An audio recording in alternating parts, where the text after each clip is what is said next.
Wala problema. Kasi nag-aaral ka eh. Yung study mo ngayon, pwede mabago yan after 3 months. Because you are digging it. Word of God. And isa sa mga attitude natin, isa sa mga prayer natin, kahit kung nakaupo tayo dyan, ito pong prayer ni Apostle Paul, in Philippians chapter 1, punta po tayo doon, Philippians chapter 1. Ito yung mga prayer request dapat sa mga churches po natin. Hindi po yung mga board natin ay napupunan ng mga 10,000, 5,000, prayer request. Pastor, pag-pray po, nagkaroon ako ng 25,000.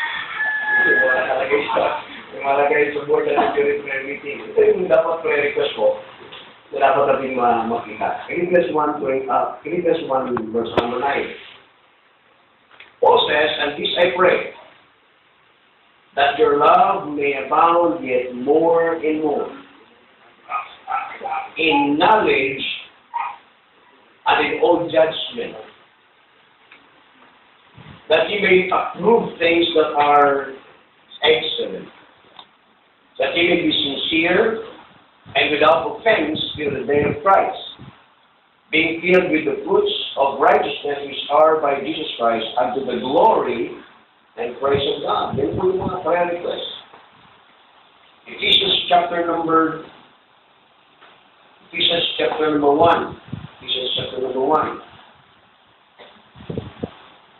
Verse number 16. Ephesians 1:16. Cease not to give thanks for you, making mention of you in my prayers. Ano po yung content ng prayer ni Paul? Sabi po niya, that the God of our Lord Jesus Christ, the Father of glory, may give unto you the spirit of wisdom and revelation in the knowledge of Him. The eyes of your understanding being enlightened. So, yung eyes ng ating understanding, kailangan siyang ma-enlighten.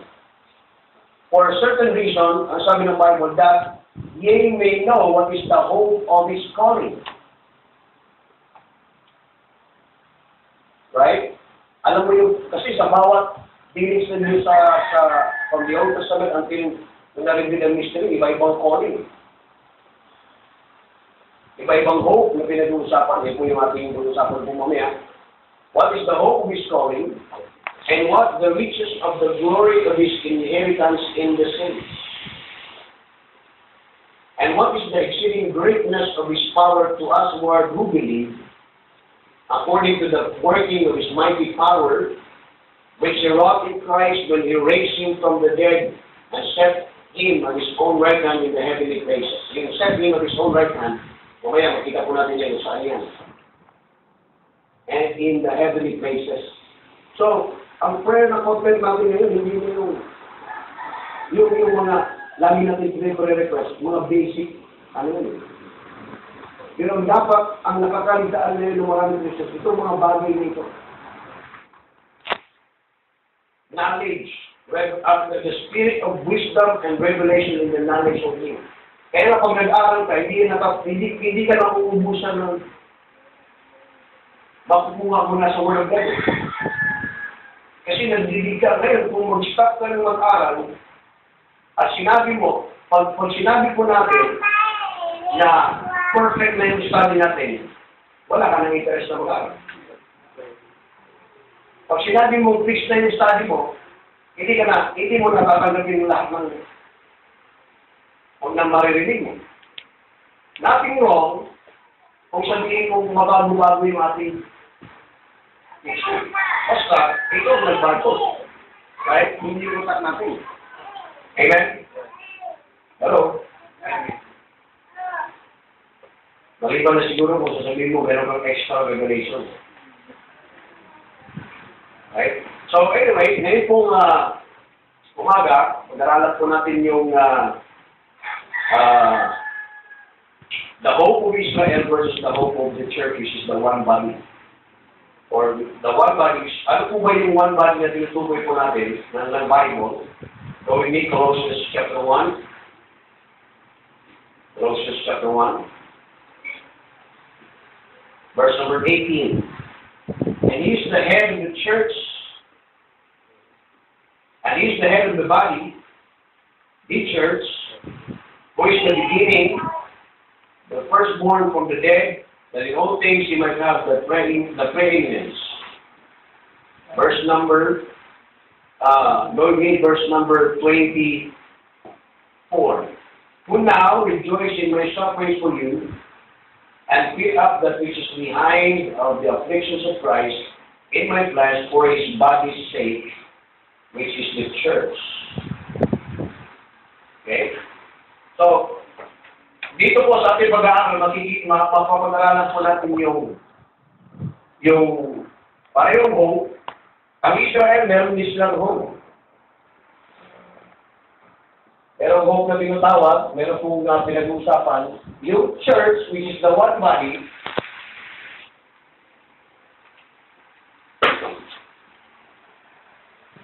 meron tayong blessed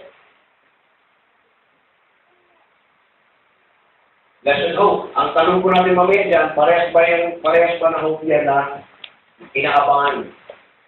Right? Parehas ba na hope yan ng lahat ng maraming believers sa Biblia? So,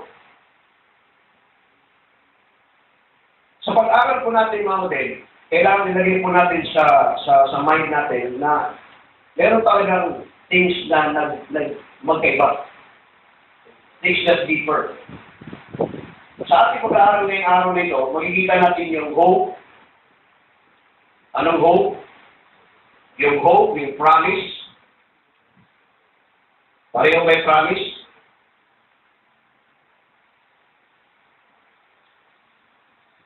Okay? Then, dito po sa part na ito, meron po pinag-uusapang covenant. May difference talaga eh. Tayo, strangers from the covenants of promise. Okay? Hindi tayo under ng covenant. We are strangers, we are aliens and strangers from the covenants of promise. Ang condition, yung pang-condition natin as Gentiles, makikita natin yan mamaya, at saka yung Gentiles din during Acts period. Gentiles during Acts period. Now, pag-usapan din natin yung blessing na pag-discuss natin mamaya, then yung blessing din na binigay ng Diyos sa atin. I'll give you an example. Rapture, may appearing. Ang appearing, may appearing din. Ano po yung iba pa rin appearing? Tandaan natin, ang rapture dito, mayroon siyang sign. Ang appearing dito may sign. Kaya sino bang nag-aabang ng sign? Nag-aabang ba tayo ng lindol para abangan natin yung rapture? September 23, magkakaroon na ng end of the world. Ano ba yung sinasabi niya? Inabangan ba? We're not looking for sign. Amen? Yung blood moon. Blood moon na. Ito na nga yung sign sa sky. Abangan na natin. Mag-rapture na. Find a wife.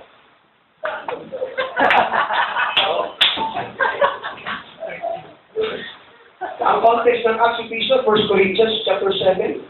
Kaya nga sabi ni Pablo, find a wife. Kasi nga sabi niya, time is short. Kasi ang thinking nila at that time, imminent return of Christ. Kaya nga mag-isip pag-asawahan na kayo. At yung mga walang asawa, bias yung mayroong asawa. Kasi ang inabangan nila talaga, fracture at that time, sa puso ko. Yung time, yung last days, yung latter times, yung last time. Inabangan nila yun, kaya nagmamadali na yung pag-asawa. Hello? Find a wife. And then shall appear the Son of Man in heaven. Saan po? In heaven. Sinabi po ba yung in glory? In heaven. Now watch it. And then shall all the tribes of the earth. Sino po yung tribes of the earth? Israel.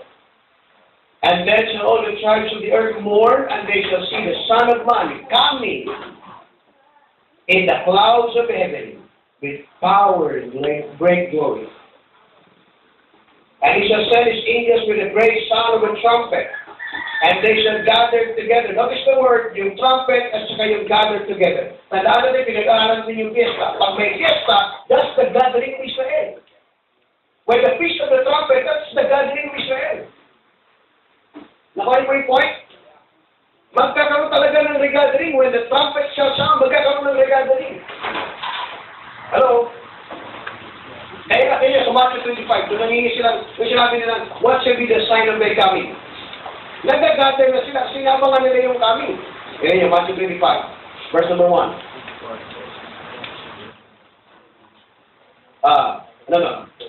Matthew 24, verse number 1.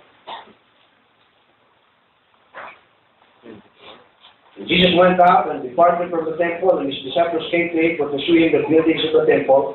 And Jesus said unto them, seek ye not all these things? Verily I say to you, there shall not be left here one stone upon another, there shall not be thrown down, and as he sat upon the Mount of Olives. Tandaan niyo po lagi yung account na yan. Diba sa second coming, saan siya bababa din?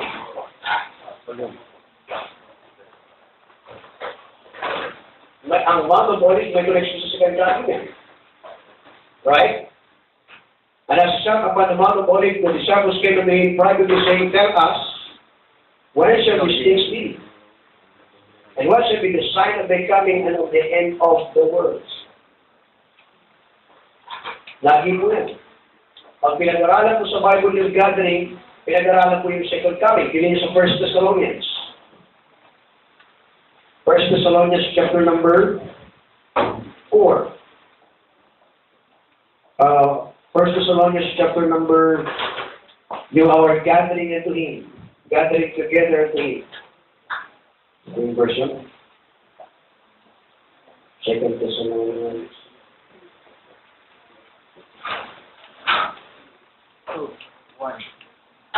2 Thessalonians. 2:1. Now watch it.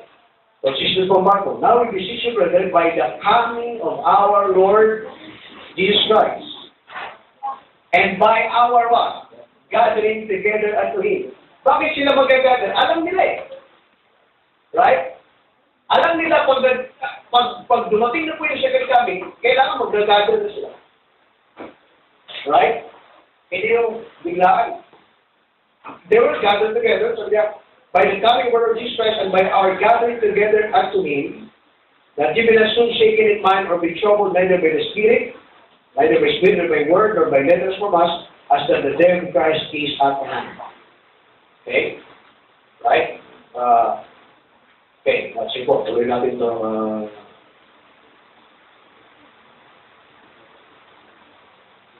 So, in Acts Epistles po,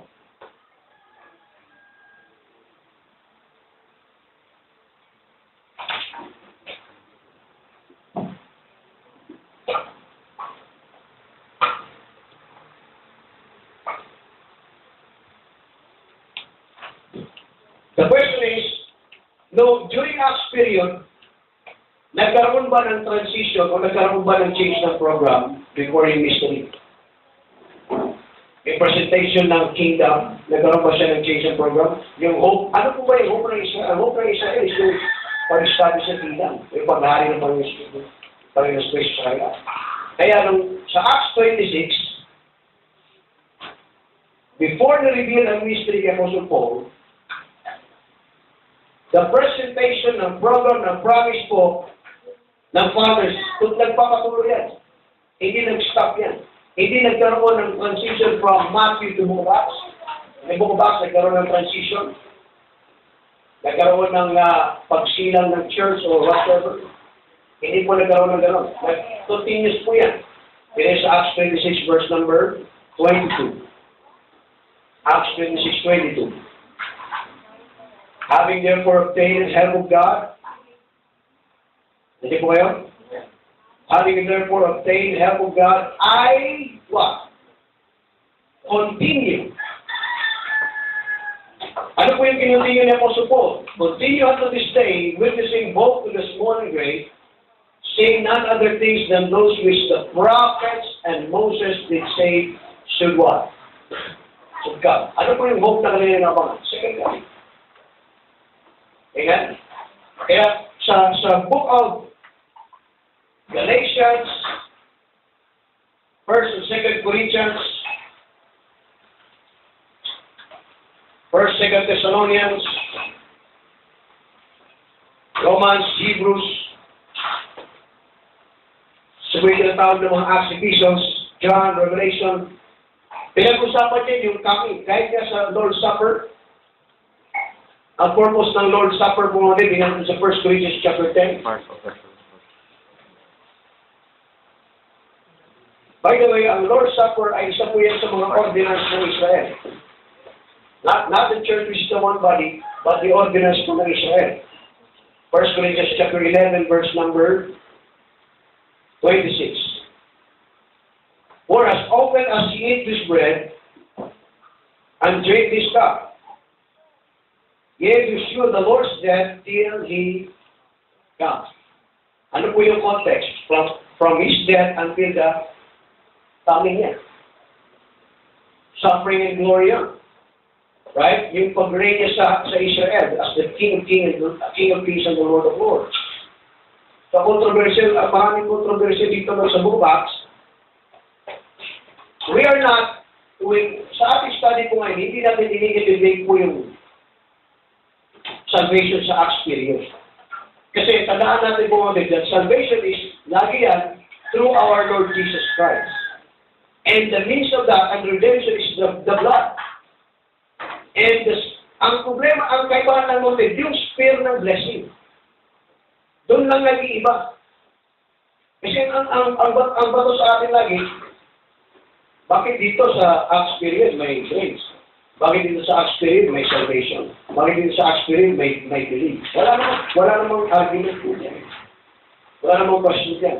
Kasi ang salvation is a general good. Ang way ng salvation is Jesus Christ. Like for example, the love of God. Ang love of God, ikukonfine mo lang din ba sa isang dispensation lang? It's a general good. Just like the salvation, hindi natin binago hindi nag-iba yung salvation ng Acts period hanggang sa post-Acts period. Still the grace, and ang Savior din si Jesus Christ at ang mission and blood. Ang pinag-usapan ng pulang dito, nag-iiba po yung spirit ng blessing.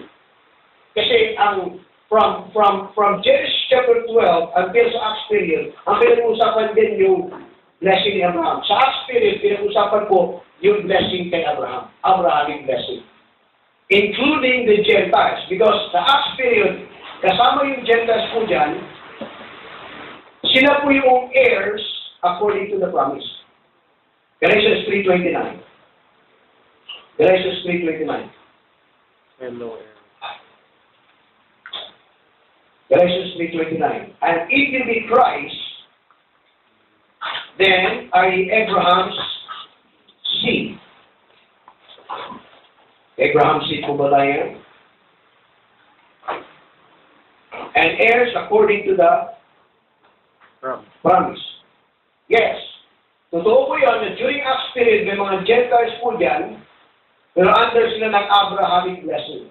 And Gentiles at that time, if you base in Romans 11, ang Gentiles dito mga din, engrafted sila as the wild olive tree. And Israel is the olive tree, and Gentiles at this time ay wild olive tree sila. While the Gentiles po, during the mystery period, or the dispensation of the grace of God, dito ang Gentiles, engrafted sila sa Israel. Dito ang Gentiles, hindi engrafted. Ephesians chapter 5. Ephesians chapter 5. Verse number 30. May difference po. In time period, sa mystery period po natin, or the dispensation of the grace of God, compared to the Acts period believers ng Gentiles under ng Abrahamic blessing, tayo hindi tayo engrafted sa Israel. Tayo ay members of His body, of His flesh, and of His bones. We are not engrafted. Level po neither ang position ngayon sa Acts period, Ang posisyon nila dyan, Jew first. Laging Jew first. Sa mystery period, neither Jew nor Gentiles. Colossians. Colossians chapter number 3. Verse number 11. For there is neither Greek nor Jew, circumcision nor uncircumcision, barbarian, Scythians, bond or free, but Christ is all and in all. Hindi po dominant ang Israel during the mystery period. Hindi rin po dominant ang Gentiles. But Christ, meron siyang preeminence as the head of the body. Right? Lapasan po namin yan. Okay? Sa Acts period, during Acts period, ang Jew ay preeminent siya. Jew first, then the Gentiles. Paano ma-obtain naman ng Gentiles ang blessing ng Israel? Dalawang bagay lang. Kung i-bless nila ng Israel, that's the promise of Genesis chapter 12. Or maging proselyte Jew sila. Maging devout Jew sila. Kaya si Cornelius, right? Gentile siya, pero devout Jew. Lahat ng ordinance sa Israel, ginawa mo. Because that's the way para mag-bless ka under the blessing of Abraham. Para maging sila ng Abraham. Okay? The Jews. Then sa mystery period, the Gentiles are one. Ang tawag dito is one new man. Are you with me po? Okay? Ang tanong, yung mga Acts period believers, Acts Ephesians, ano yung nilook nila? Are they looking for the far above? Ano yung nilook nila? Consistent po ito. Doing sa Hebrews 11. Hebrews 11.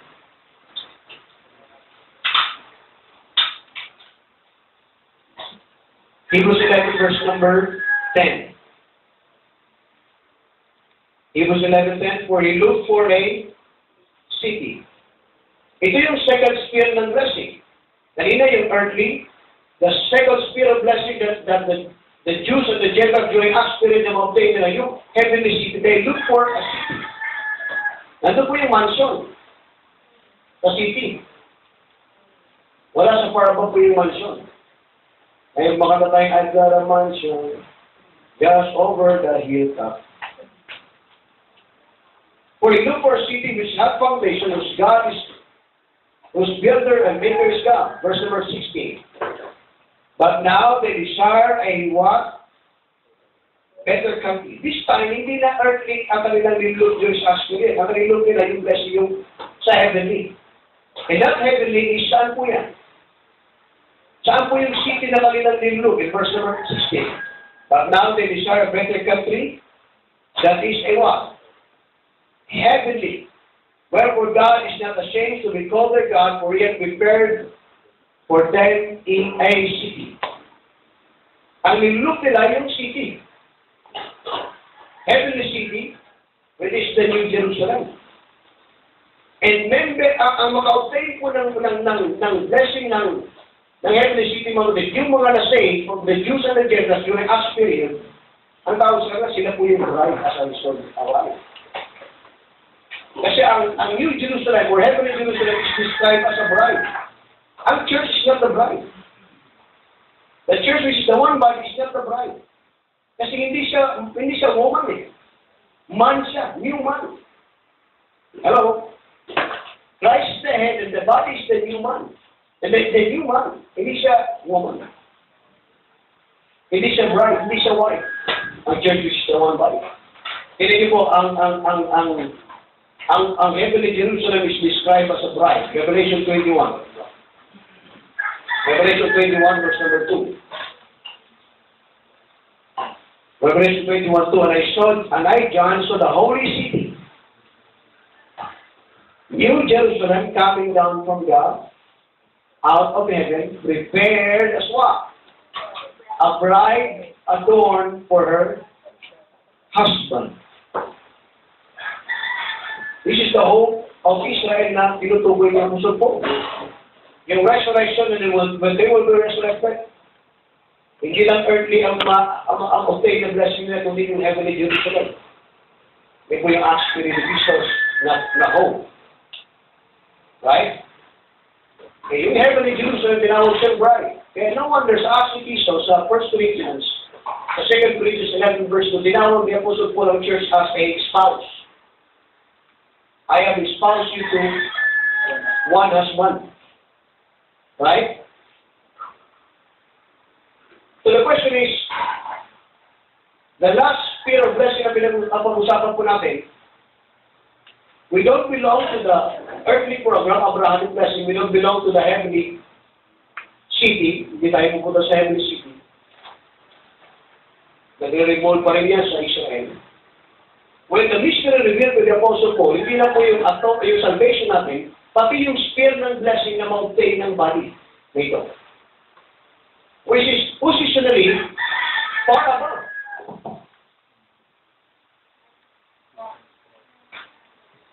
Tingnan niyo po sa Ephesians 1. Ephesians 1, 21.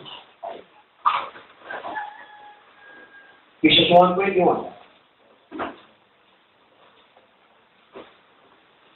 Verse number 20. Ephesians 1:20. Which he wrought in Christ when he raised him from the dead and set him at his own right hand in the heavenly places.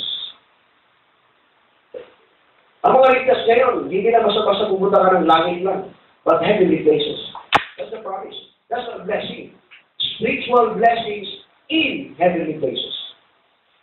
Right? Sabi niya, saan po itong heavenly places na far above all principality and power. That is position. Ang body of Christ, may position siya na far above all heavens. Far above all heavens. Far above all principality and power. Yan yung sphere ng blessing na hindi alam po na hindi kasama sa program ng Abrahamic program. Because it is a secret. Revealed to the Apostle Paul, at tawag po yan is the revelation of the mystery. The program of dispensation of grace, Ephesians chapter 3. There you go. Ephesians chapter 3, verse number 9.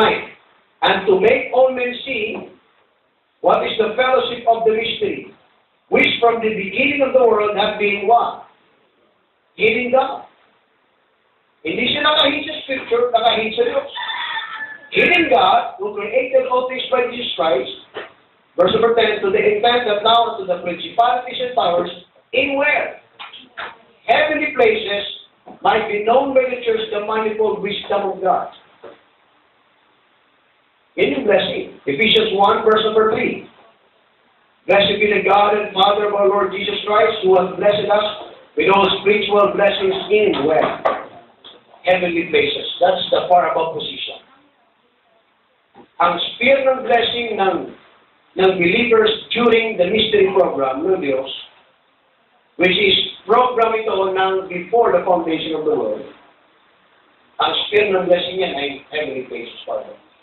That is the highest position mo na binigay ng Panginoon na blessing.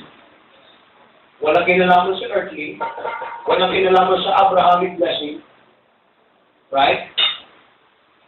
Ang program ng blessing nito is hidden God. Right? It is Ephesians chapter 3, verse number 10. So the intent that now to the principalities and powers in heavenly places might be known by the church, the manifold wisdom of God. Anong church yan? Yan po ba yung church na nag-start sa Pentecost? Nag-start sa Acts chapter 2, that's the church. Then we became Apostle Paul. Wala siyang starting point. Hindi siya nag-begin, hindi siya nag-start. Revelation, by revelation. Amen? Colossians chapter 3. Verse number 1. If ye then be risen with Christ, yan po yung position ng church na ito. We are risen with Christ. We are dead with Christ. We are buried with Christ. We are raised with Christ. We are seated with Christ. And we reign with Christ. Yan yung position na na-obtain ng body. That's a spiritual blessing. Hindi po material blessing. Ang reigning natin, hindi dito sa lupa. Amen? Colossians 3, if you then be risen with Christ, seek those things which are where? Above, where Christ sitteth on the right hand of God. Set your affection on things above, not on things on the earth. Dalawa lang yan. Kung ikaw ay nakapattern sa program ng Abrahamic, maging earthly ang program mo. If you are being patterned po dito sa heavenly places, which is the spiritual blessings, you are looking for a things above. Nandun yung promise natin. Eh po, wala yung ang promise natin, hindi dito sa lupa, hindi sa langit. Our promise is heavenly places in Christ Jesus. Set your affection on things above, not on things on the earth. For ye are dead, and your life is hid with Christ in God.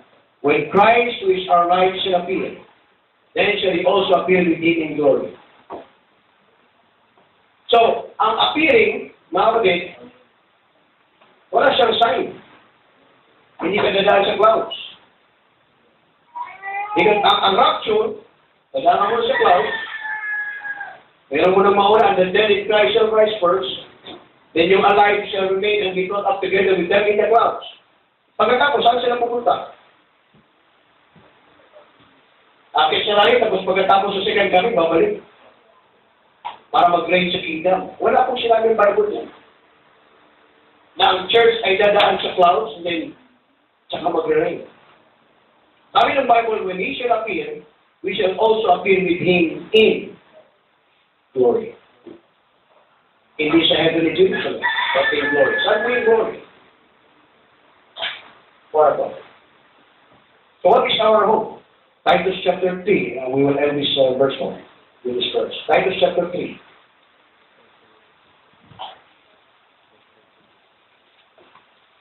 Titus chapter 2. Titus chapter 2. Verse number 13. Ang inahope po ng Israel during Acts period ay ang hope ng kingdom. Yung hope ng resurrection. Ang hope na nilook po ng church is the one body mountain is the blessed. This is the most blessed hope. Amen? Looking for that blessed hope and the glorious appearing of the great God and our Savior Jesus Christ. Rapture is not our blessed hope. Amen? Kasi ang rapture hindi siya tinawag ng blessed hope sa Bible. Ang tinawag ng blessed hope is the appearing of our Lord Jesus Christ in glory. When He shall appear, we shall also appear with Him in glory. I hope we have, actually madaming po talaga yung subject na hindi ito madadala sa isang tayuan lang. Hindi ito makuha talaga ng, at least meron tayong overview. And we're not implementing something na hindi po tayo nag-implement ng subject ito. You study. Kung may mga questions na po, you study. Okay? Pag may mga questions kayo, tatanong mo, hindi ma-answer, hindi ka masatisfy, at least say, you keep on studying. Hello? Matagal kong hindi tinanggap ito. Kasi bata pa lang kami, baptist po kami. Nasanay na kami na nag-aabaw ng rapture mula po bata. Tapos biglang patuhin. Hindi ganun madali. But liberty, yung freedom, yung liberty knowledge, yung truth, yan ang magpapalaya sa iyo. Just like 1 Timothy chapter 2 verse 4, sabi niya, who will have all men to be saved, and to come to the knowledge of the truth. And then 2 Timothy 2:25, acknowledgement of the truth. Once you come to the knowledge of the truth, later on, you will magkaroon ka ng acknowledgement of the truth. That is repentance. Sa panahon mo, hindi repentance of sin. But repentance to the acknowledging of the truth. Hanggat meron kang established idea rito against the Bible, you will never learn these things. Kasi nga, kung meron kang established on. Keep on studying. Amen? We're not saying na tama ito, perfect na ito. Hindi na kami mag-aaral kasi nakuha na namin yung point out. Keep on studying. I hope the Lord bless us today sa Biblia.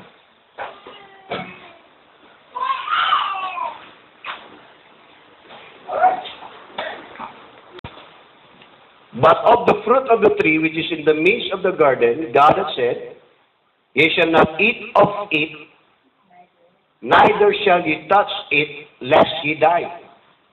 Yan po yung word, lest ye die.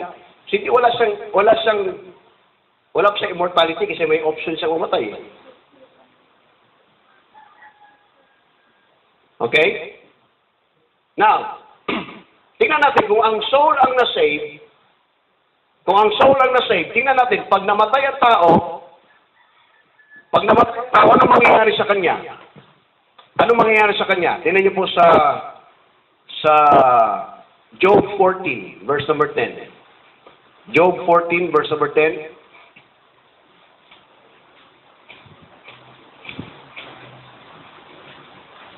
Job chapter 14, verse number 10.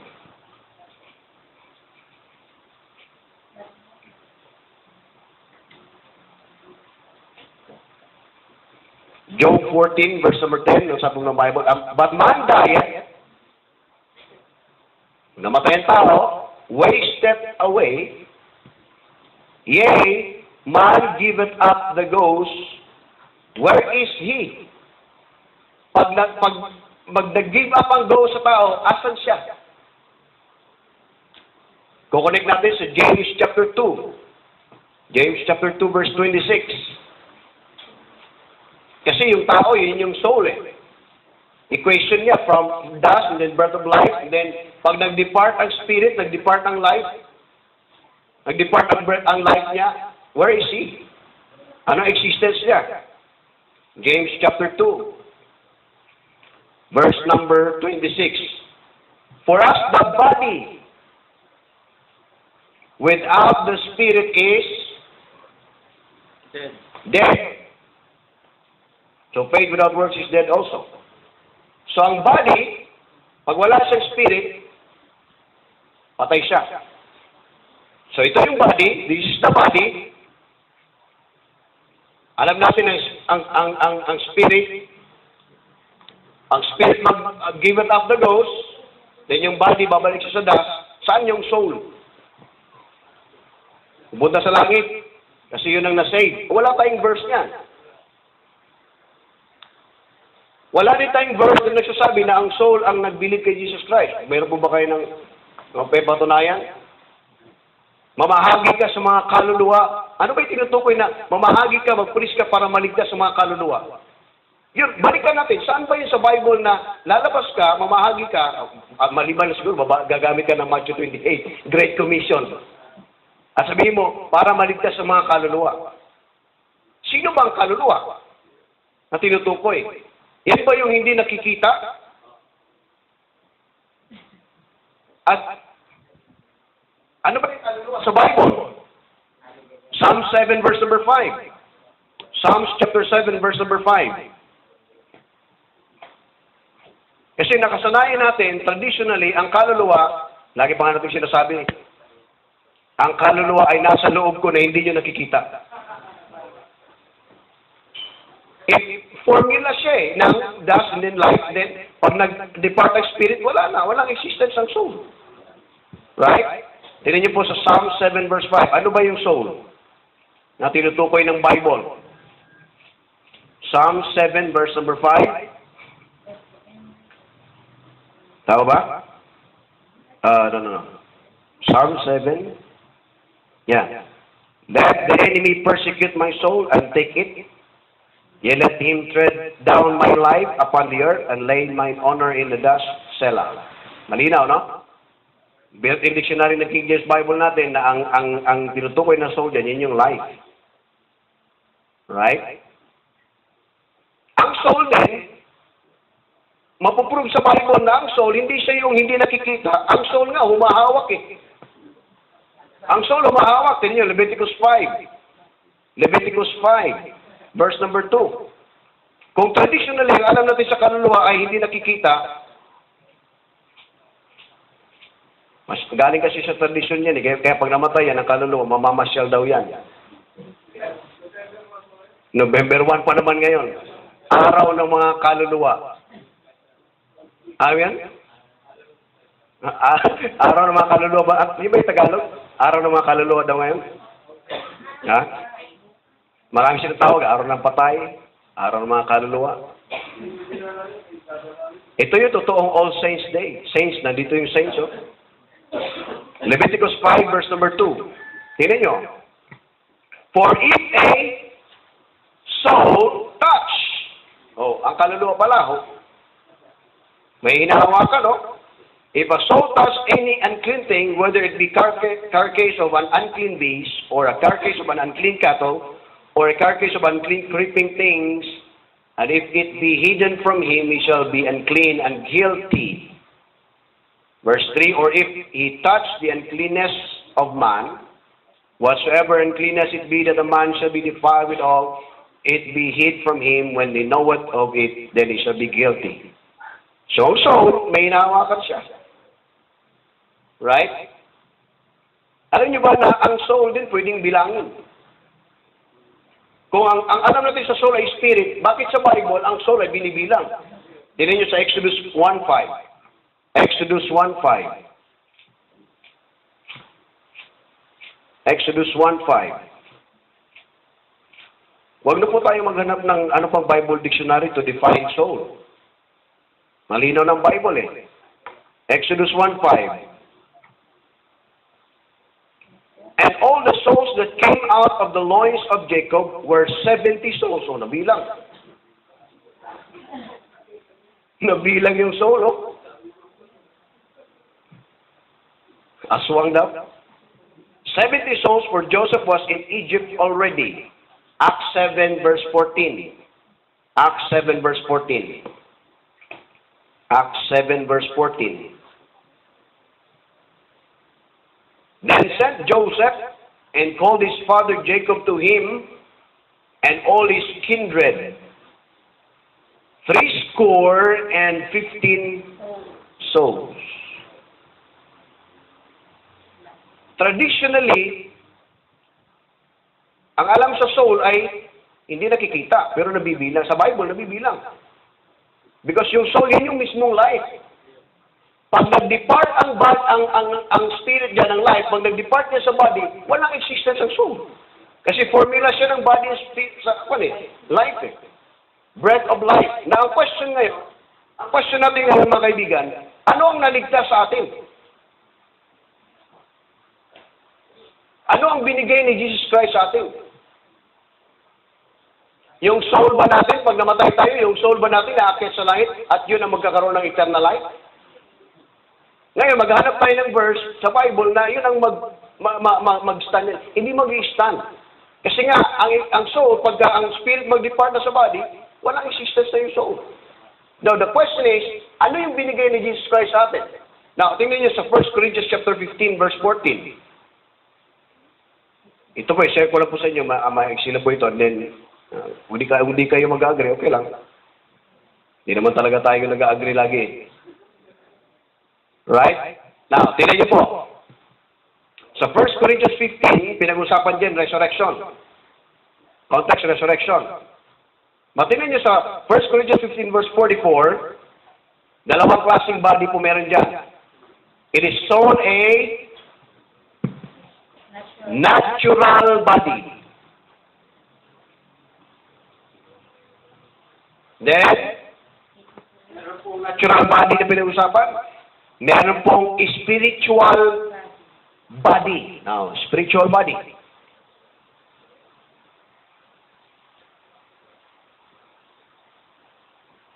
Spiritual body. Itong natural body, ang tawag po ng Bible dyan ay in verse number 48. Ang natural body na yan, ang tawag sa kanya ay ano po? Earthy. Ang spiritual body na tinutukoy po ay heavenly. Okay. Again, then, meron din siyang binigay in 1 Corinthians 15:53 na ang body na yan, na earthy and natural earthy, corruptible yan. Corruptible siya. Then, ito ay incorruptible. Ano po pinag-usapan? Body o soul? Ano po pinag-usapan? Hello. Body or soul? Body. Body pinag-usapan, ha? Okay?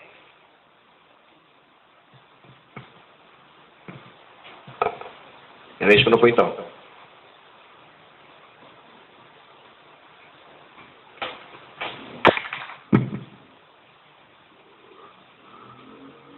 Ang first Adam, ano po yung kanyang dala? First Adam, anong kanyang dala? In verse number 22, 1 Corinthians 15:22. For as in Adam, all die. First Adam, second Adam, which is Jesus Christ,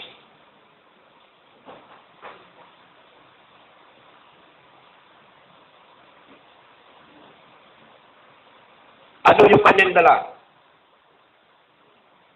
Kay Adam, the first man Adam was made a living soul, the last Adam was made a quickening spirit.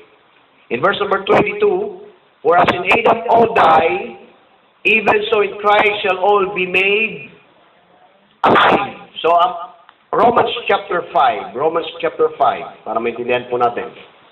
Romans chapter 5, verse number 12, beginning verse number 12, Romans 5:12. Wherefore, by one man sin entered into the world, and what? Death by sin, and death by sin, and so death passed upon all men, for that all have sinned. Okay? In verse number 14, nevertheless, death reigned from Adam to Moses. Do you believe na from Adam to Moses, pinag-uusapan na po dyan yung resurrection? We hope na resurrection? No. From Adam to Moses. Tingnan niyo po in verse number 14. Even over them that had sinned after the similitude of Adam's transgression, who is the figure of him that was to come. Verse 15, but that as the offense, so also is the free gift. For if through the offense of one many be dead, much more the grace which by one man, Jesus Christ, hath abounded unto many.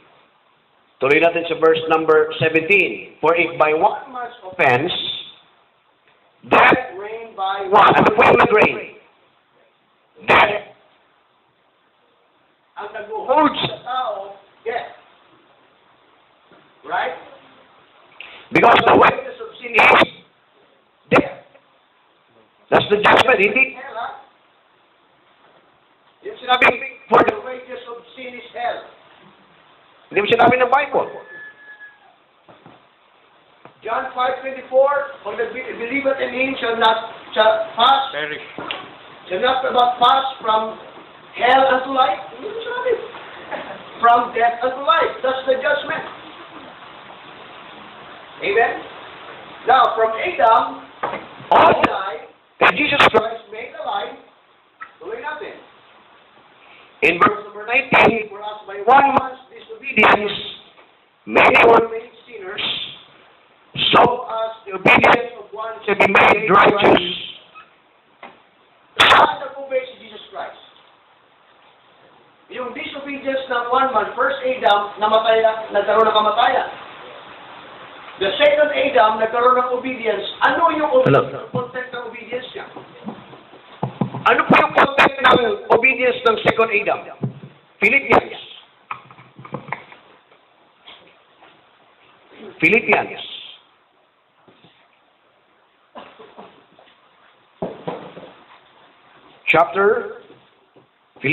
chapter number 2, in verse number 7. But made himself of no reputation, and took upon him the form of a servant, and was made in the likeness of men, And being found in fashion as a man, he humbled himself and became obedient unto death. Ano yung content ng obedience siya? Obedient unto death. One man, first Adam, kanyang disobedient, nag-cause ng death. And then, the wages of sin is death. Ang wages of sin is death, mga kapatid, hindi ikaw ang nagbayad. Hindi natin pwede i-claim ang Romans 6:23 as na tayo yun ang magbabayad. You cannot pay for your sin. You are unjust, you are unrighteous. Hindi natin kayang ibayad ang bayaran ng ating sin. But the wages, ang dami oh. Wages of sin is what? Death. So si Jesus Christ, binayaran niya yung death na yon, nagbayad siya ng death, he suffered, he tasted death, sabi ng Bible, and then Romans 6:23, but the gift of God is what? Eternal life. So kailangan mag-suffer si Jesus Christ ng kamatayan, then He rose from the dead because He is the resurrection and the life. Kasi in first Adam, namatay, second Adam made alive. May dala siyang life. Are you with me? Okay. Dito tayo sa mystery.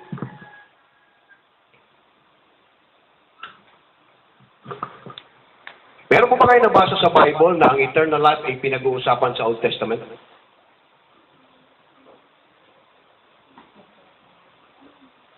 Meron po ba kayo nabasa na ang pinag-uusapan sa Old Testament ay eternal life? One time lang na-mention po ang everlasting life sa Old Testament. Daniel chapter 12. Kasi in pursuit Ang tao talaga, simula nung nag-cause na ang kamatayan, ang tao talaga in pursuit of how to extend this life. Hello? Until dumating po sa tinatawag na sa history natin, dumating po yung point na religion, science, then yung study ng Mars, mga kapatid, hindi lang yan ngayon, matagal nang pinag-uusapan yan, sa Acts 17 pa lang Pinag-uusapan na yan kasi gusto nilang interesado sila sa life after death. I mean, gusto nilang i-extend ang life dito somewhere in that planet. Are you with me? Ano po ba yung binigay kong verse? Daniel 12. Daniel 12, verse number 2. Tingnan niyo po. Daniel 12,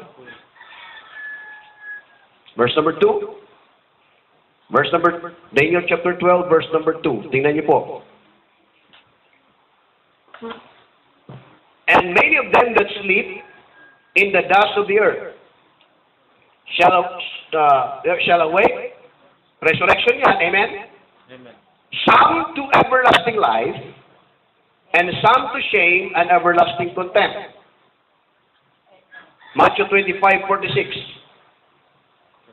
In reference to future event. Okay? Merong everlasting contempt. Alam niyo po yung everlasting contempt, yun yung death Hello? Yan po yung death. Yan yung sa Matthew 25, verse number 46. And they shall go away into everlasting punishment, but the righteous into life eternal. Notice that. Life eternal. Amen. Dispensationally, alam natin Jesus Christ came for Israel. And we cannot deny the fact na ang hope na binibigay din mga kapatid is yung hope ng resurrection. Until the book of Acts. Amen? What's here? Eternal life at this point here, mga kapatid, was not offered as a gift.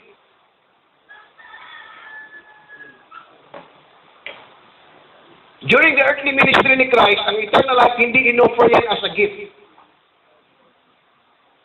but to be inherited. Kaya in Matthew 19, tingnan nyo. Matthew 19. Matthew 19, verse number... Nako, 12 na. Matthew 19. Tama po ba?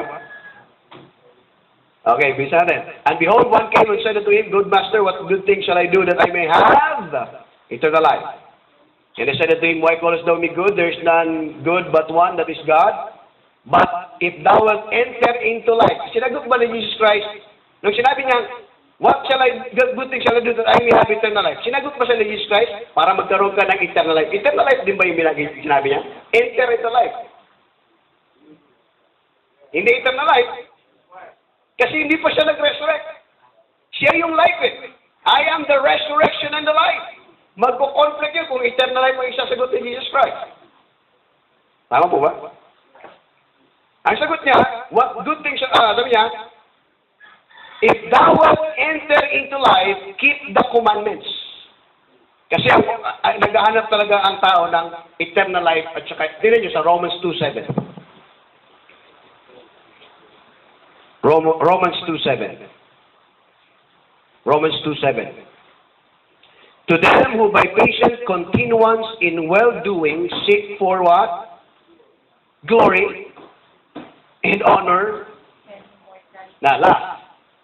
Immortality at saka eternal life. Okay lang ba? Kahit wala nang tigpan. Gusto ko yung pinapawisan pa umiinit eh. Thank you, Lord. Thank you. Ano po yung last na hanap nila? Immortality and what? Eternal life. Di ba, yun yung inahanap ng... Sa history natin, hindi ako masyadong malawak sa history.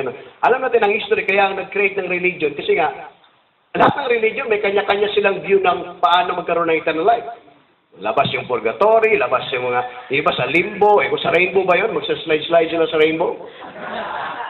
O iba, mga masaya. Kasi, in pursuit of life.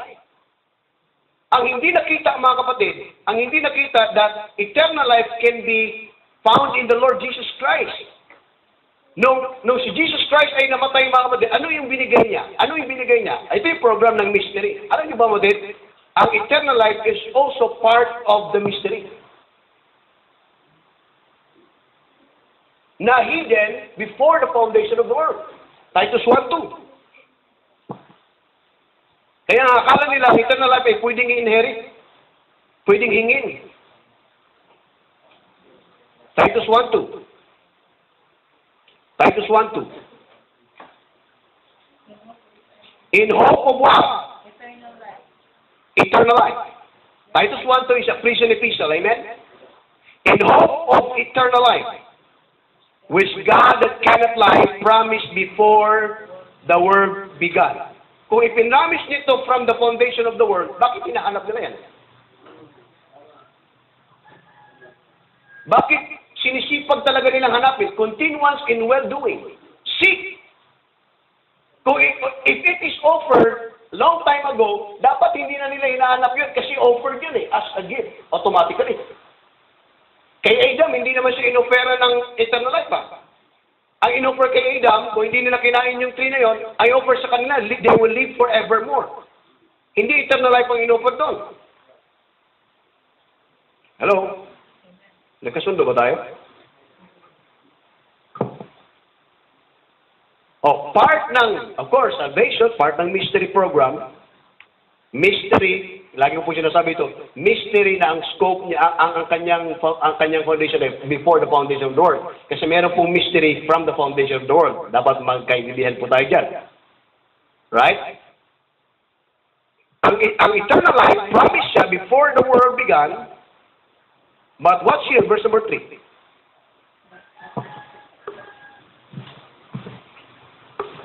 Ang eternal life here,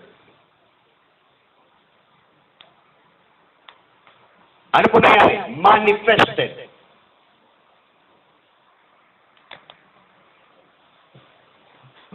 By the way, as a background, ang alam lang naman ng na Old Testament, lalo si Abraham, ang alam lang nila yung earthly program. Right? Then yung another sphere ng blessing is the heavenly Jerusalem. Nandun po yung innumerable company of angels. Hindi tayo kasama doon. Right? Meron tayong view dyan dati, pag naligtas ka, automatic ka, maging height ka ng angel, at ikaw pa yung maghahagi sa mga unsaved doon sa lake of fire. Kasi malaki ka nga daw eh. Yan ang view natin, di ba? Kaya tuloy ako, nagigigil ako sa mga ayaw magtanggap ng salvation eh. manda ka sa akin pagdating na ano, i-request ko talaga sa Panginoon na ako magagis kahit tatlo pa kayo dahil malaki nga eh. Malaking angel, di ba? Di ba? Ang size ng angel sa Revelation, ang height ng tao as an angel eh. Malaki. Lagot kayo sa akin kahit 10 pa kayo.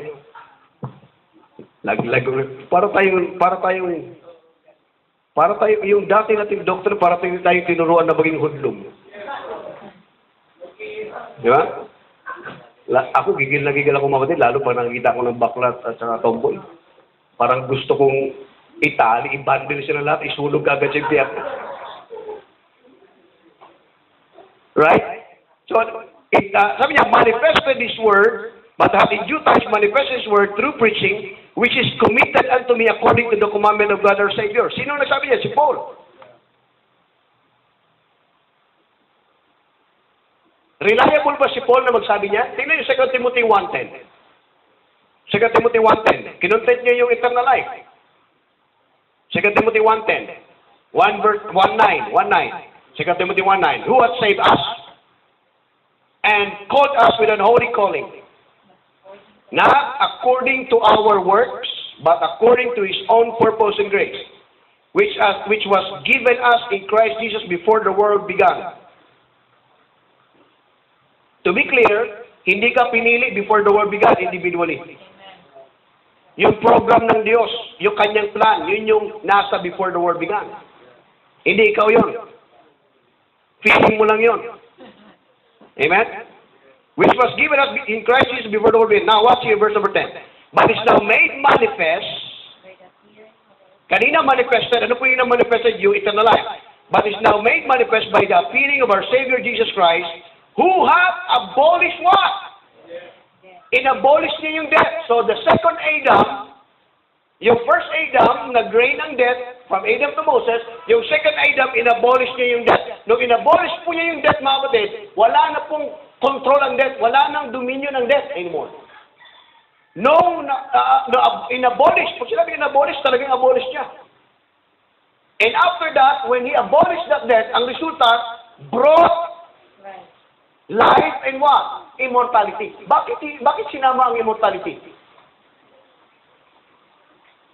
Kung traditionally, ang alam natin, eternal life, ibibigay siya sa kaluluwa, wala tayong verse magkita.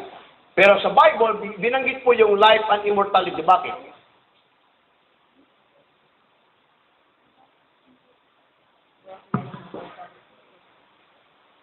Ito, share ko po sa inyo. This is another formula ng Diyos. Yung unang formula na kay Adam, that's the breath of life. Meron pong formula ang Diyos sa mystery period, immortality and eternal life.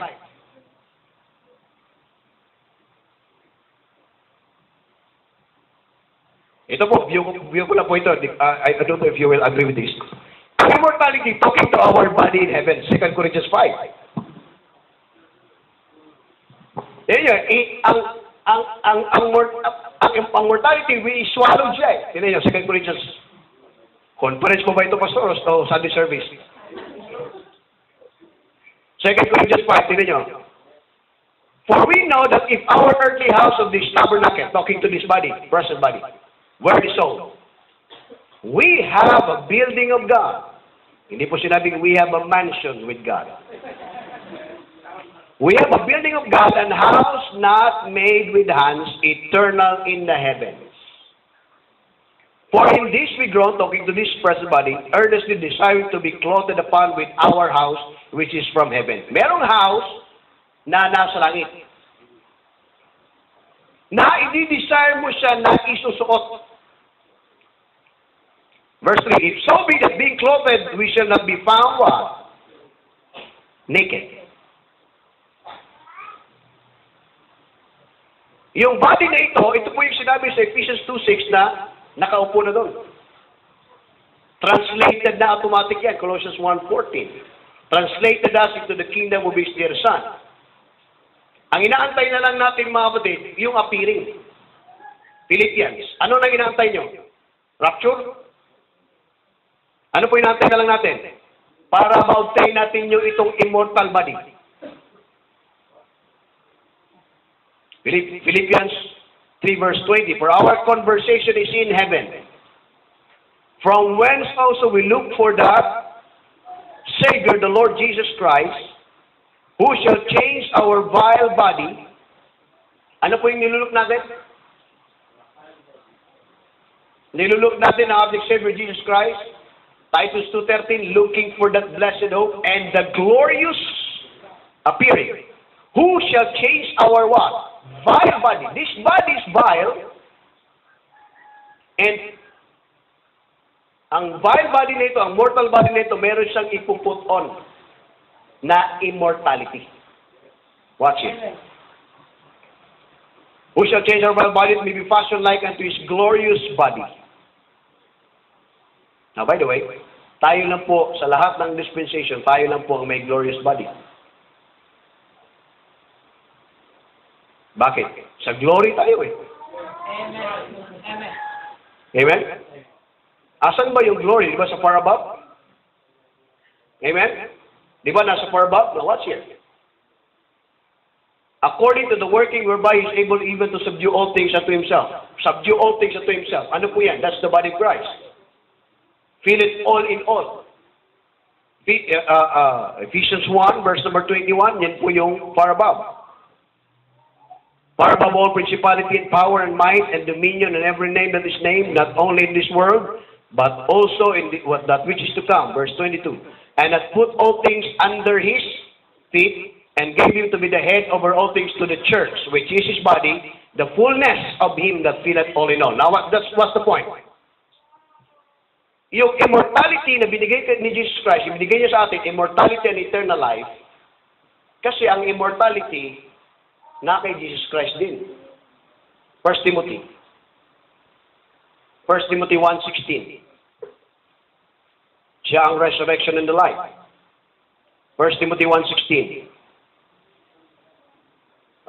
Tama po ba? Wait. First Timothy 1, verse 16. Tama po ba yung verse natin? So 6 pala. Yan. Mali yung nilista ko. 6:16. Tignan nyo. Verse 15. Verse 14 muna tayo. 1 Timothy 6:14. That thou keep this commandment without spot, unrebukable until the what?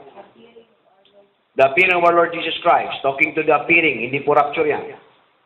Which in His time He shall shew, who is the blessed and only potentate, the King of kings and Lord of lords, verse 16, who only hath what?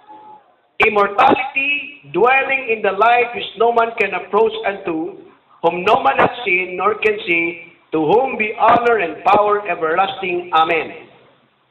1 Timothy 1:17. Now unto the King, what? Eternal. Ano kasunod?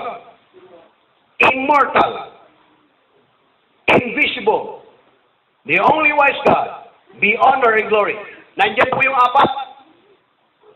Nandiyan po yung apat na hinanap nila sa Romans 2:7. Yung honor, yung glory, immortality, and eternal life. Na kay Jesus Christ yun. Amen? Ito, I don't know if you will agree with this.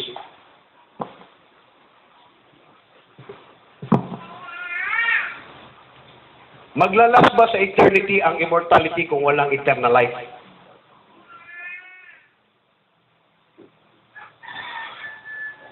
Balikan mo yung formula dito. Ang nagbigay ng life galing sa Diyos. Right? Immortality, that's why immortality, yun po yung ating body doon. Our body will put on from mortal to immortality. Ipuput on kasi yung immortality. Be clothed upon, consistent yan. Talking to the body. Hindi po pinag-usapan ng soul dyan. Tingnan nyo sa 1 Corinthians 15. 1 Corinthians chapter 15. Verse number 53.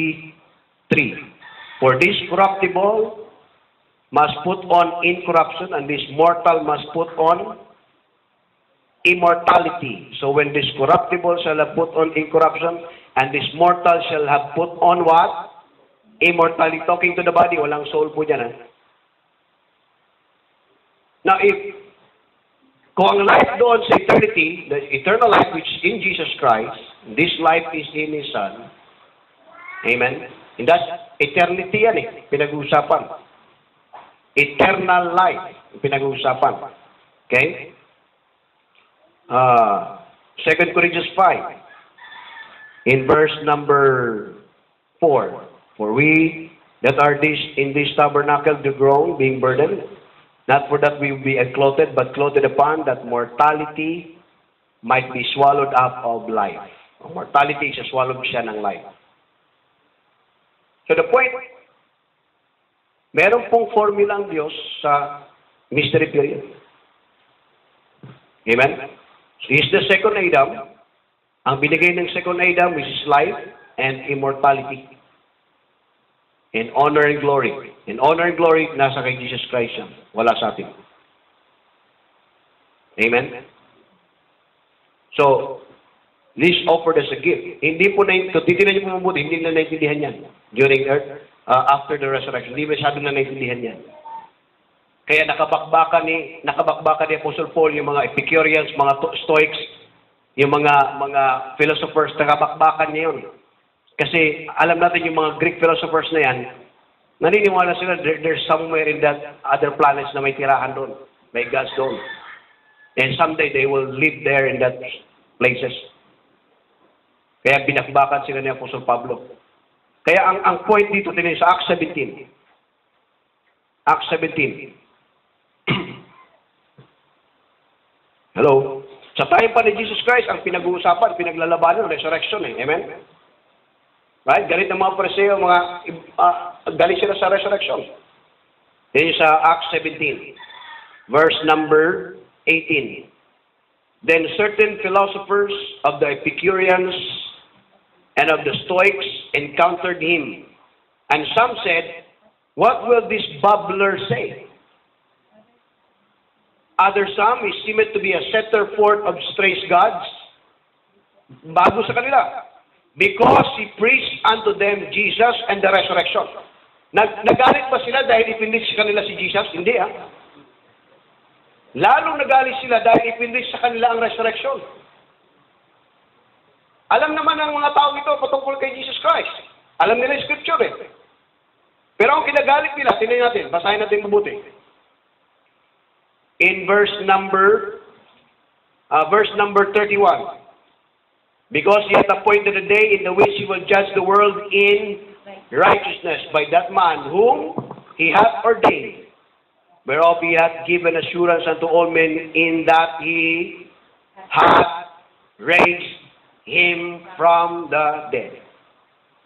Verse 32, and when they heard of the what? The resurrection of the dead, some mocked, and others said, we will hear thee again of this matter. Because the hope in all ages mga is the resurrection. Tayo, nag-aabang pa ba tayo ng resurrection? We are already resurrected. We are already raised with Him.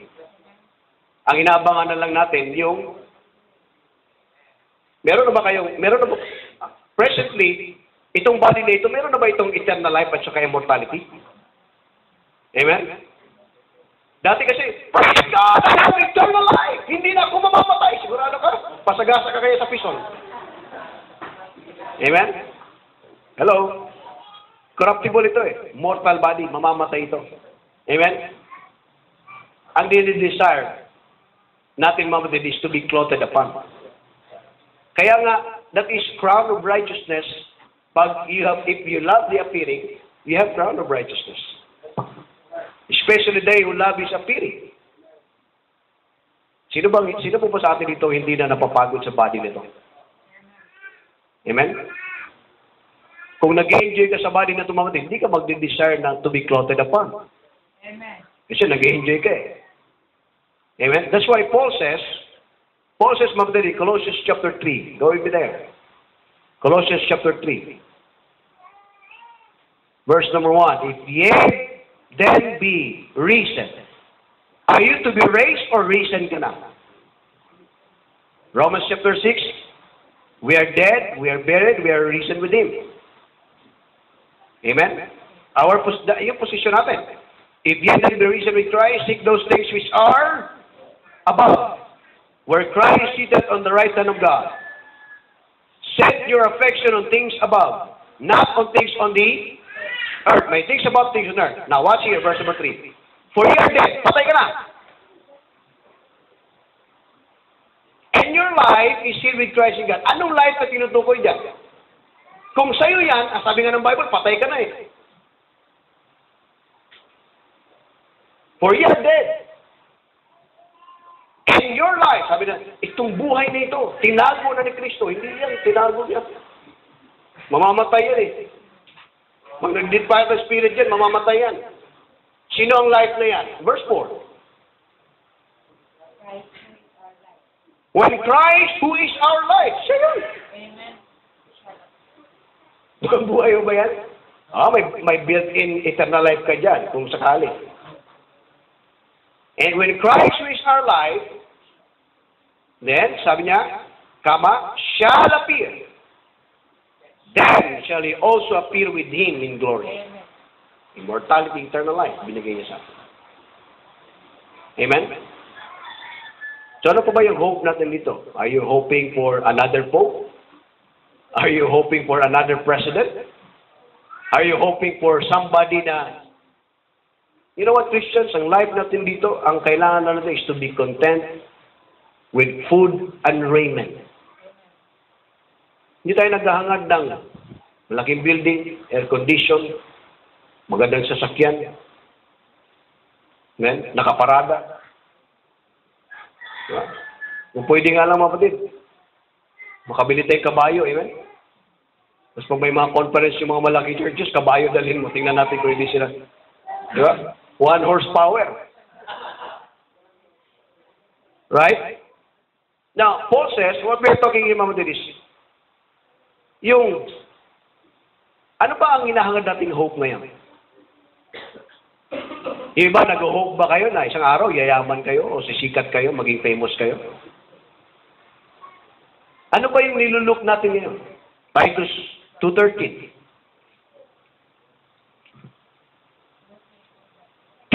Looking for that one. Blessed hope. And the glorious appearing of the great God and our Savior, Jesus Christ. That's our hope. That's my hope. Amen. Rapture is not my hope. That's the hope of Israel. My hope is one day, when the Lord Jesus Christ appears in glory, I will be appear with Him. Amen? With Him. Hello? Amen. When He shall appear, we shall also appear with Him. Anong pagitan? Sa rapture kasi ang pagitan, may voice, may trumpet, may sound. Sa appearing, ang pagitan, also lang. Walang time, walang time, walang gap. We shall also appear with Him in glory. Walang may patay mauuna, yung buhay mahuhuli, at mabimit kayo sa cloud, pupunta sa langit, tapos mababa sa lupa, ay mahihilo kayo niyan. Amen. Amen? Also lang yung gap natin. Sa King James Bible, also lang yung gap. We shall also appear with Him in glory. Amen. That's my hope. Amen? Alam niyo what? Pag nalaman ko yun, pag pinag-aralan nito, mga din, alam niyo ba, hindi lahat mga kapatid na-appreciate ang truth na ito kasi alam ko, naniniwala ko na ang Diyos meron siyang pinipreserve. Hindi tayo Calvinista. Meron siyang pinipreserve people na will love His appearing. 2 Timothy 4. Also lang yung pagitan. Right. Titus chapter 6, 2 Timothy 4, 2 Timothy 4, verse number 18. And verse number 17. Watch here. Verse 16, at my first answer, no man stood with me, but all men forsook me. Naintindihan niyo ba yung condition natin? Talagang ipuforsake tayo ng tao dahil sa posisyon natin. Right? I pray, God, that it may be not laid to their charge. Verse 17, notwithstanding, the Lord stood with me. Praise God. Kasama mo lang ang Panginoon na kanyang salita, hold fast the faithful words. Hindi mo kailangan ng karami-raming tambak ng mga kaibigan. Alam niyo, kapatid, in my life, the more marami kang kaibigan, the more marami kang kaaway. Hello? Kaya sabi niya, notwithstanding, the Lord stood with me. And not only He stood with us, but strengthened me, Paul says. Siya magbibigay ng strength sa'yo. Having that all to stand, mga kapatid. Stand therefore, hold fast. God will give you strength. Jesus Christ is our strength. Amen. Pag-study ng appealing, that's your strength. Pag-study ng mystery, that's your strength, mga kapatid. Hindi yung papalagutin ka ng pastor, iyak yung pastor, sabihin, Brad, may hope, Brad, malalapasan mo rin yung problema na yan. At all of a sudden, sabihin mo, ay, malakas ako din, sinabihin ako ni pastor, malalapasan ang problema. Hindi. Alam niyo mag-strengthen sa atin? The doctrine that we have learned. As we have been taught, sabi ni Pablo, hold fast the faithful. Continue down the things that we have learned and has been assured of, mga kapatid. Manatili ka dyan, kahit wala kang kaibigan.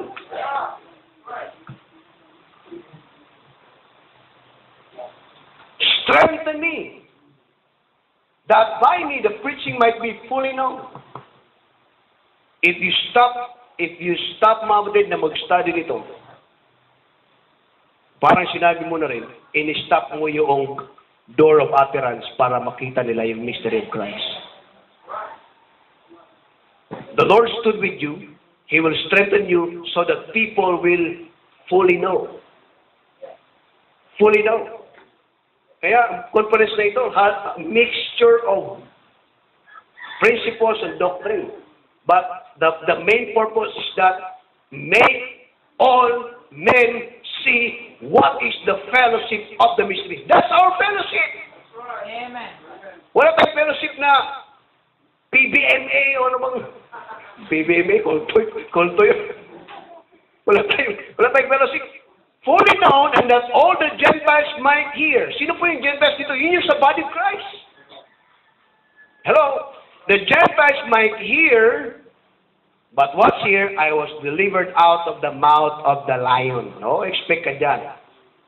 Maraming, Satan is like a roaring lion. As a roaring lion, seeking whom he may devour. Yung doctrine na natutunan natin, kung hindi ka mag-ingat dyan, ikaw yung madidevour ng wrong doctrine. Kaya nga sabi ni Pablo, kaya nga may doctrine kasi nga para hindi ka maging to and fro. Hindi ka maging sway, hindi ka magbabago.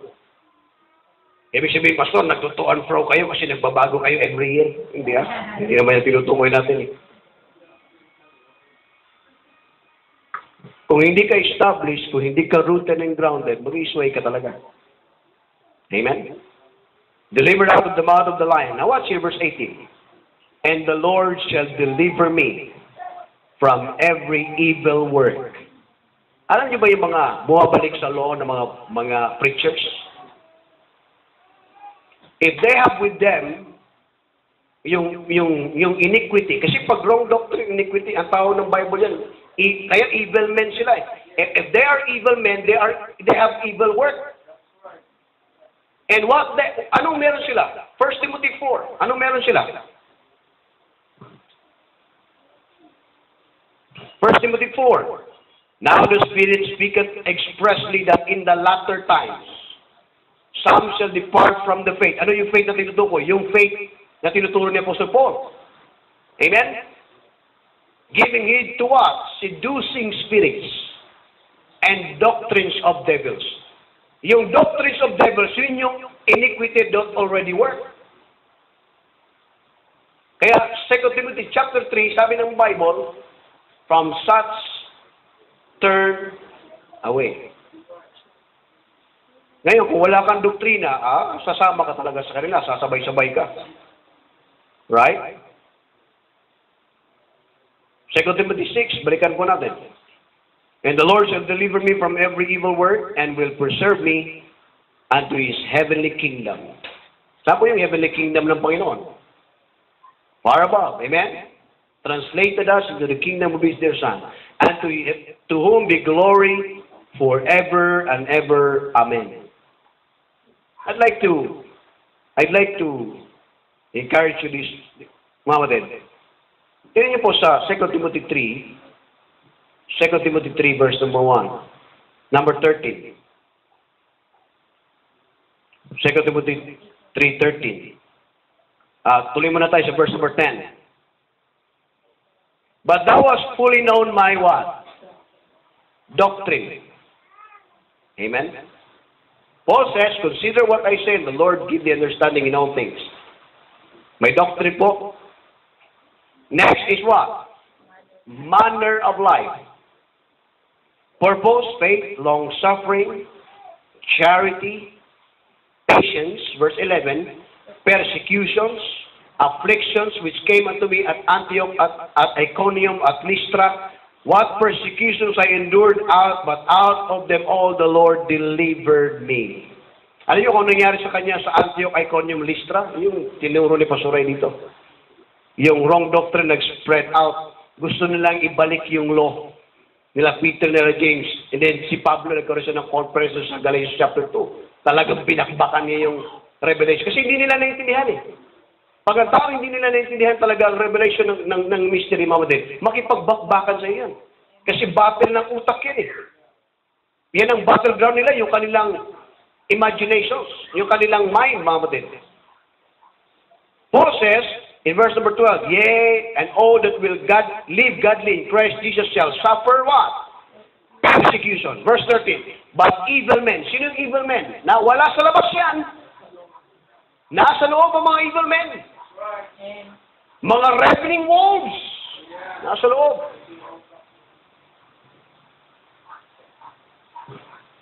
To be clear, mga kapatid, ha? Kasi, pinag-aralan natin yung wolves dati. Akala natin yung mga hindi mag-agree sa pastor, wolves na automatic. Yung mga hindi nagtatice na, mga wolves. Kayo mga hindi kayo nagtatice! Kayo yung mga wolves sa church.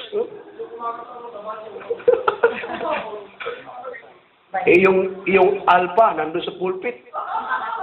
Hindi niya napansin, yung alpha wolf, nasa pulpit, siya palang nag-lead ng destruction ng doctrine. Pinipigilan ng mga tao na mag-aral ng salita ng Diyos. Di ba, wolf ka? Ravening wolves. Hindi basta-bastang wolf. Ravening wolves. Kasi you are guarding people eh. Oh, pag lumampas ka dyan sa line na yan, ng doctrine na yan, hindi ka na namin i-fellowship. Di ba, ravening wolves yan? Attitude ng ravening wolves yan. Hindi mo pwedeng takutin ng tao. Lampas na sa doctrine. Kaya pag natakot siya, wala na. Imbis na mag-aral na, wala na.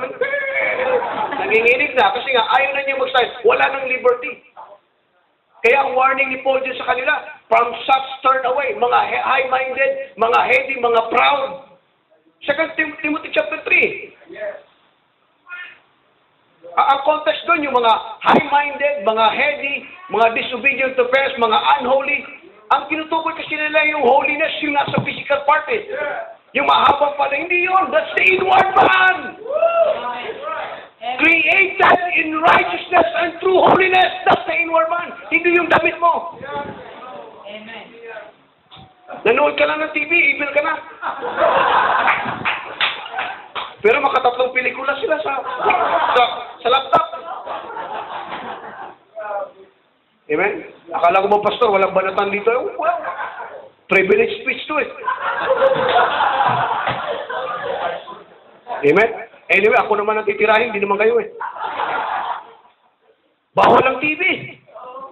Pero nung pagbisita ako, tatlong pelikula na ubos namin. Inip na inip ako dahil ako sanay ako magtrabaho eh. Hindi ako sanay manood ng pelikula. Sanay ako magbanat ng butot. Naku, inip na inip ako doon sa taas, kalamig pa naman. Tatlong pelikula na ako nakasal ko. Paisip ako, bawal ang TV, pero pelikula pwede.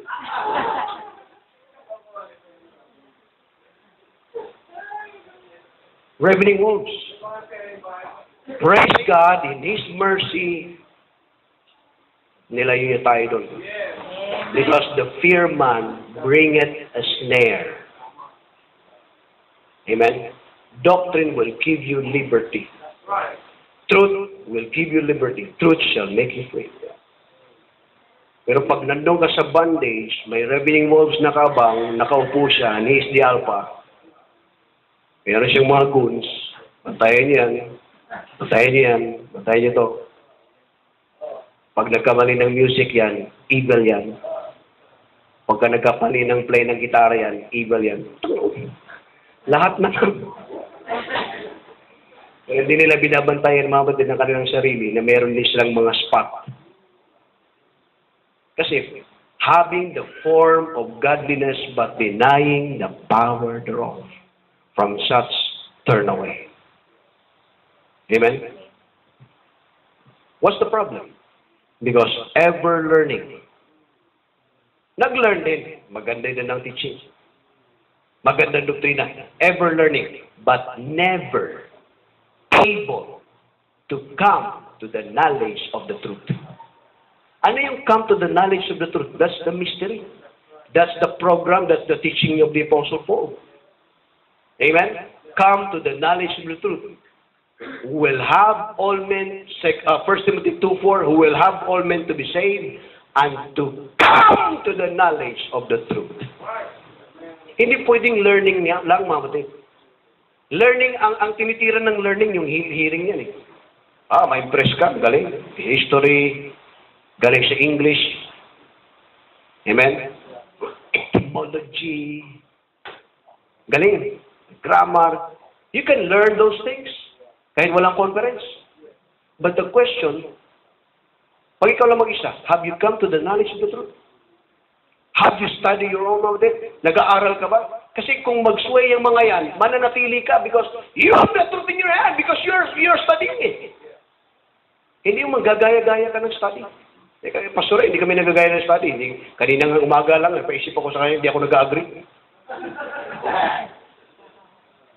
Pag ganun-ganun na ako, pero hindi alam na Pastor, hindi ako nag-agree. Sabi ko, pag-aralan ko yan. Hindi pwedeng kukuhanin mo lahat eh.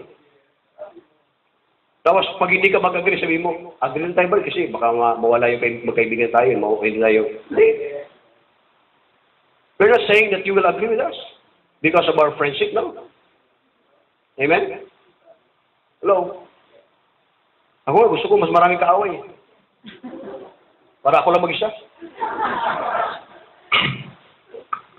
Amen? Sanay ako sa bundok, galing ako sa probinsya eh. Amen? Mas maganda yung nasanay ka na, Lord stood with you, kahit ikaw nagmag-isa. You soak yourself with the Word of God, nagbabad ka ng Word of God, ng doctrine. Hindi nawawala ng revelation yan. Ang question, nung inireveal kay Paul ang mystery, tapos na ba ang revelation? Hindi pa. Continuous ang revelation, kaya nga ipag-pray mo eh. That the God of Philippians. Hindi nagtapos ha. Pero hindi yan extra revelation ha, mga din. Anong prayer ni Paul? Anong prayer niya sa Philippians? Philippians po ba yan? Ephesians 1:7. Ephesians, yeah. Ephesians 1:7. 1:16. Cease not to give thanks for you, making mention of you in my prayers, that the God of our Lord Jesus Christ, the Father of glory, may give unto you the spirit of wisdom and revelation in the knowledge of Him. The more you dig deeper. Kaya nga, tama yun eh. Kaya tayo nagbabago. Yung study natin, kasi nga, revelation yan eh. Wala pong monopoly of knowledge na ikaw lang ay may special revelation. Baka may magturo dito sa next conference. Meron akong special revelation, bro. Ako lang ang hinayagan ng Diyos niyan. In due time. In due time pa. No. Kasi, kaya nga may mga bago, kasi Pastor Ray, may bago eh. Bago ako, may bago sila, Brother Martin. Lahat ng mga teachers may bago eh. Kasi, revelation yan. In the knowledge of Him. Pero hindi ka pwedeng lumampas doon sa program ng Diyos dito. Ang tinutukoy ng revelation, hindi yung extra revelation, but the body of truths na meron po sa ni-reveal kay Apostle Paul. I hope, mga kapatid, na sana po bless tayo ngayong conference na ito at may mababaon tayo. Ako, marami akong nababaon. Marami akong, tulad na sinabi ko, hindi lahat nag-agree ako. Kaya sabi ko, mag-aaral ako, pag-aaralan ko. Then, magkikita-kita tayo sa susunod. Amen? Amen. Let's all stand up. Let's thank the Lord. Salamat po, Panginoon, sa blessing talaga. Napakasarap, Panginoon. Pag-aralan ng iyong salita. Salamat, Panginoon, that we have the same mind. We have the same spirit na pinag-aralan po, Panginoon, ang mga truths na ito na hinayag niyo po sa amin sa pamagitan po ng iyong pong salita. Within this week, napakalaki, napakaraming blessings. Lord, thank you for your kindness. Thank you for your grace. Salamat, Panginoon, sa lahat ng provision na nabuo namin ang conference na ito. Thank you for the saints, Panginoon, dito sa Pampanga na nag-host po ng conference. Salamat po sa mga saints din na dumating galing po sa ibang lugar. We thank thee, Father, for the Lord Jesus Christ's sake. Amen at amen.